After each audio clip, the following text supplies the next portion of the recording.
everyone. Hi everyone, this is Sandy Reese with StampACrew.com. I'm an independent Stampin' Up! Demonstrator. Thanks for joining me for another live video tutorial today. I'll tell you, we had kind of a rough night. We live in northeast Arkansas. We had a lot of tornadoes and sirens were going off most of the evening. And we were very fortunate. They went south and east of us, and they went kind of northeast of us. So for us, it was not too bad. But we do have several days of additional severe weather. It may not be as bad. It'll just be a lot of rain. So stuck inside for a few days, and which is good because it's design week for me for the month. And I've got a great project today. We're going to do a wedding card, and we're using the Link Together bundle. It has a stamp set, it has a set of dies, and then it has these awesome masks. So we're going to be using a couple of the masks. The dies we're using, but I've already done my die cutting just to save some time. And we'll use some of the stamps too. We are also using, now this is retiring. This is on the last chance list. It is not discounted, but it is, that whole set, it's going to be discontinued once supplies are out. We're also going to use some of our shimmery white embossing paste. Now this I have used in class. I don't normally, only because it's a little messy and you have to clean your masks and your tools as soon as possible because it dries pretty quickly. Which is a good thing, but it makes it a little tough for classes. So we're going to do a project today, and we're going to use some of this so I can show you how it goes. All right, so I already have my supplies cut. I did a class with this last month, so I cut extra so I could show you what we did. So the colors we're using are Bubble Bath, Basic White, and Petunia Pop. So I have a Petunia Pop layer for our white. I die cut the oval out of Petunia Pop. I've got a little Petunia Pop ribbon, and then some of this striped iridescent ribbon. I'm not sure, I didn't check on the ribbons to see if they were continuing or not. So I don't know, probably not. So that's gonna be my guess. And then I've already die cut one of the little flowers out of white, and then one of each of the sprigs out of Bubble Bath. I want to call it Bubble Gum, so if you see me hesitating, that is why. All right, so we're going to do this first. We're going to do our masking.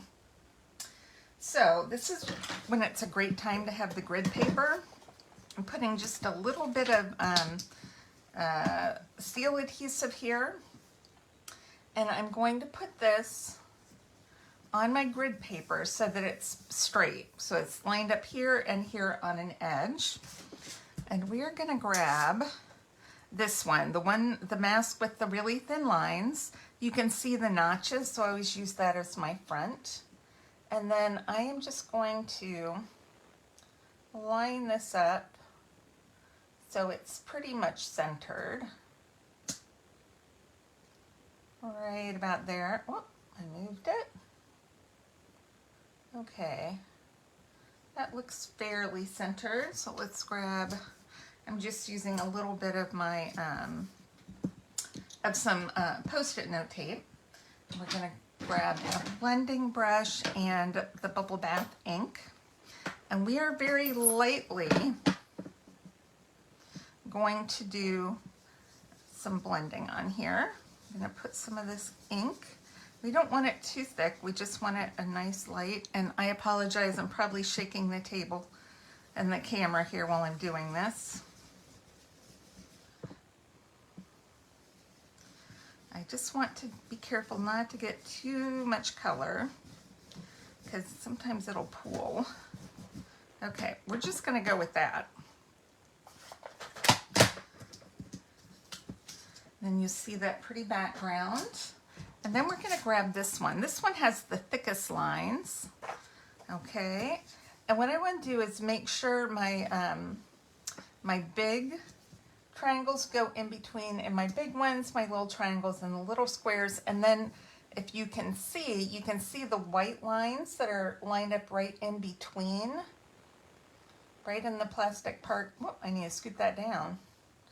That was close. So I'm just looking at my white lines on the paper and lining them up here. All right, we're gonna grab a couple more pieces of this.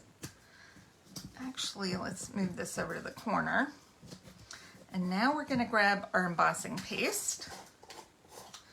And I like to use this big, we have this set of tools. It comes with 3 different tools. I like to use this one. And embossing paste can dry over time, so you just add some water to kind of loosen it back up. All right, so I'm just gonna grab some, and well, I was gonna bring a different piece of paper. This is gonna get wet. Okay, it gets a little messy, so sometimes it helps to have a different paper, but I'm just kind of spreading this and making sure it gets into all the spots. A little bit down here. Okay. It's kind of fun and therapeutic. It's like spackling. And then we just go across and kind of scrape off the extra, put that back in there. And then what I would normally do is go wash this mask immediately and pull it off. Look at how beautiful that is. I'm gonna have to scrub that because I'm not ready to do that. Isn't that pretty? Now we're gonna let this dry. Okay, actually, I'm gonna fold it over. Okay, whoop. We're just gonna fold it over like that. Okay, next we're going to do our stamping while that's drying. All right, I'm gonna take my little petunia pop oval and I'm going to stamp So Happy For You. This is a wedding card. I've got a little embossing ready. Let's rub that over there so we make it nice and pretty. That's to keep the powder from sticking where we don't want it.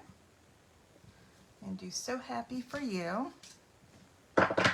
That's in Versamark ink, which is clear, and that's what our white embossing powder sticks to. And I just throw my embossing powder in a big tub. Makes it easy for classes. We used this in class last month. Okay, and let's bring in our heat tool. Heat this up. It's pretty and shiny. This takes a minute to get going, to get warmed up.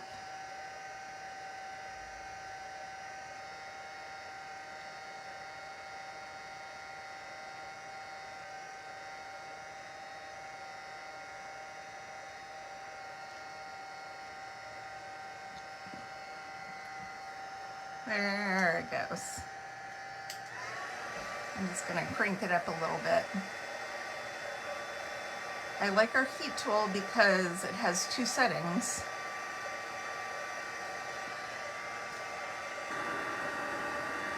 All right, that looks good.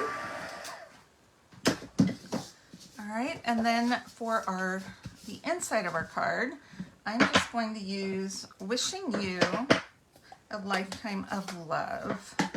So I'm going to do Wishing You first. Stamp that right in the center. Wishing you a lifetime of love. Hopefully that'll be straight. Not perfect, but not too bad. And I did that with the petunia pop. All right, so we are done with stamping. So we'll do, let's see if this is dry. This is still a little bit wet, but I did one ahead of time just so that I would make sure it was dry. And you can see on the back I did a little more heavy-handed and it kind of pooled the ink in some of the corners, so I redid it a little lighter. So it just kind of depends on, you know, how what your ink pad is and how much ink you put on while you're doing your brushing on of color. Okay. So we're going to glue this on our Petunia Pop. This is so sparkly and pretty. All right, now we are going to tape a little ribbon on. Got a couple pieces, so I'm going to take this iridescent striped ribbon and I'm going to tape this down first. We're doing double ribbon because I want that Petunia Pop ribbon in there as well. So we'll grab a couple more pieces of tape. I think I'm out lay it on like this. It really can go either way. And then I'm just going to make sure I tape that right in the middle. And that gives it just a pretty little iridescent to match the embossing paste. And then we can pop this up.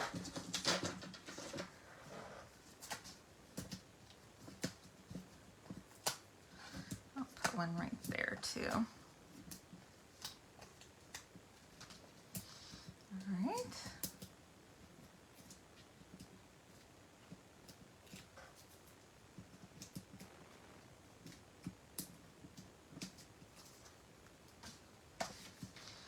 We're going to center this right on the card front.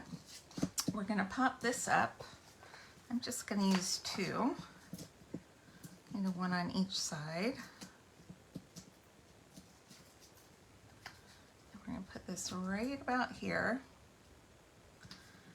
All right, I'm going to take, I think I'm going to, well, we're just going to take it apart and add a little liquid glue. I'm going to put one here. We have our other sprig, which I think has some wax paper on it. That helps with doing some die cutting occasionally. All right, we'll put one here. And then, whoops, my fingers are sticky. And then we've got this sprig that I tore off. Let's go ahead and glue that in there. Whoop. I am making a mess. Okay, now we have our flower. Let's see if this dimensional will fit behind here. It sure will. So I'm putting the flower, gluing it to the base. It kind of holds that down, and let's just grab, I think I'm going to do one more dimensional under here. Feels a little wobbly because I think those were sticking, they're sticking to the ribbon, and I don't like it to stick to the ribbon. Okay, next we need some rhinestones, which I forget to get. So let me grab those. Rhinestones, where are you? I have started clearing out all of my supplies that are retiring so I can see what I have left. Okay, I'm going to grab a large one to put in the middle of that flower. Okay, then we're going to grab a medium, and I think I'm going to put that one, I don't know, down here. And then we'll grab a couple smalls. I'll put a small there, put a small over here, and that's probably enough. That's enough sparkly. Isn't that pretty? What a beautiful, elegant wedding card. Now you could change the colors out to match the wedding. If they were doing, my colors were lavender and yellow, so you could switch that out and do lavender and yellow. If they're doing greens or pinks, this is great, or whatever color they're doing, you could make a coordinating project with it. So just remember that this is on the last chance list now, this whole bundle. So you want to get that while supplies last. We're going to do some more projects with that this month, as long as it's still available, because it's just a really versatile set. All right, who we have on? Hi, Lori, Cassandra, how are you? Oh, we got Paige. Oh, Latonia. Yeah, that's Paige. Okay. All right, that is all I have for today. If you place an order of at least $50 this month during April, I'm going to send you a set of our card class projects, which are coming up later in the month. We're just using DSP. We are using up our DSP this month. Anything that's retiring, I try to use the last month of the year before it's gone. So that's what we're focusing on this month for classes, for workshops, everything. All right. Thanks, everybody, and I will see you next time. Bye-bye.